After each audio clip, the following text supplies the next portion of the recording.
Ticks are a universal problem.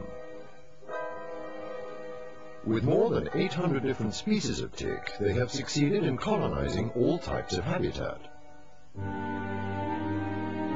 Throughout the world, they represent a health risk for wildlife, pets, and humans alike.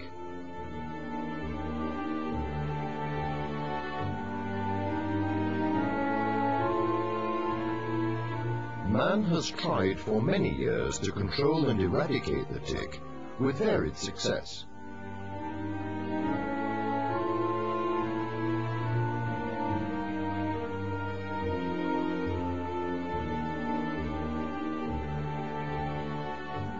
Today, even with the development of extremely active new molecules, effective tick control cannot be achieved without a thorough understanding of their biology. The emergence of each life stage is dependent on the combination of a number of different factors such as temperature and relative humidity. This explains the seasonal emergence of ticks and the sudden appearance of large infestations on domestic pets.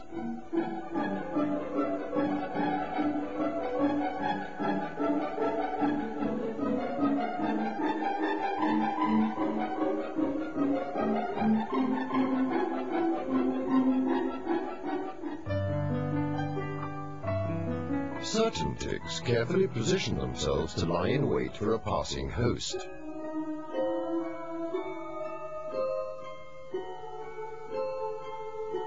The acquisition of a host by the tick is greatly helped by a unique sensory device called Haller's organ. Haller's organ is situated on the tarsus of each of the front legs and detects warmth, movement, and carbon dioxide.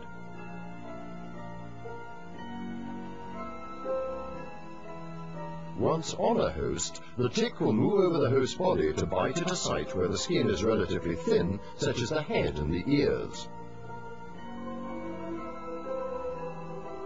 The tick has powerful claws which enable it to cling tightly onto the host. The mouthparts of the tick are specially adapted to pierce the skin.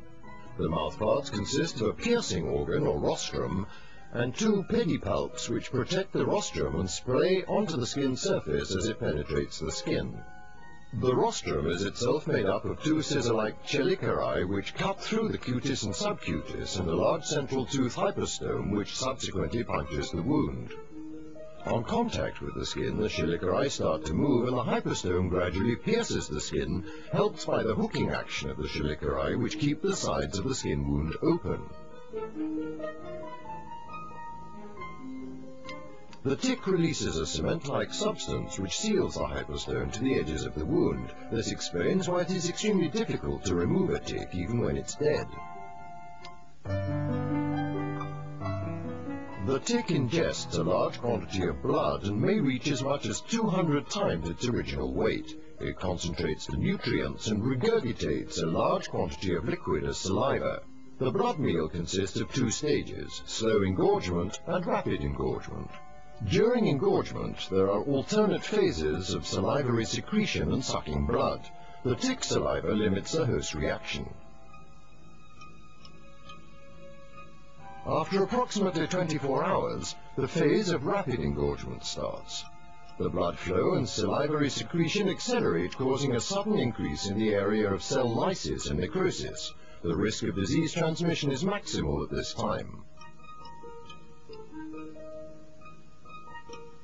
In certain species, the blood meal stimulates the secretion of pheromones by the female tick. These pheromones attract the male, leading to copulation.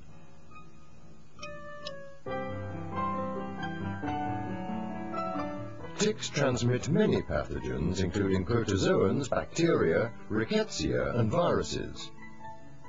An important current question is how long after biting transmission of the pathogen may occur.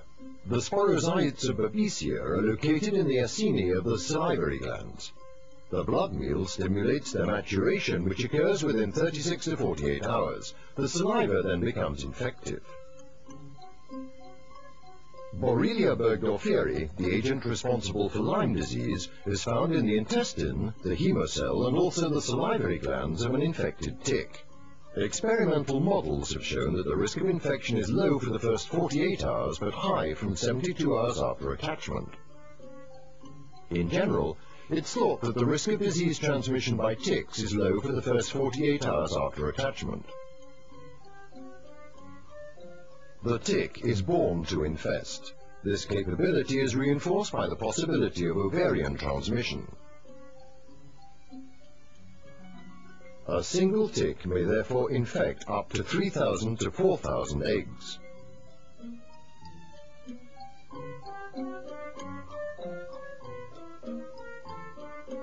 There is no single solution which will provide 100% protection against tick infestation and against the diseases which they transmit. It is therefore necessary to take a variety of preventive measures. Firstly, the use of a long-lasting and water-resistant acaricide is essential in any preventive program. Treatment of predilection sites is particularly important. Frontline kills ticks within 36 to 48 hours and maintains over 90% efficacy for more than 1 month. Secondly, owners should carefully examine their pet when it has been for a walk in a tick area. Thirdly, in areas where the diseases are endemic, vaccination against Babesia and Lyme disease is recommended where possible.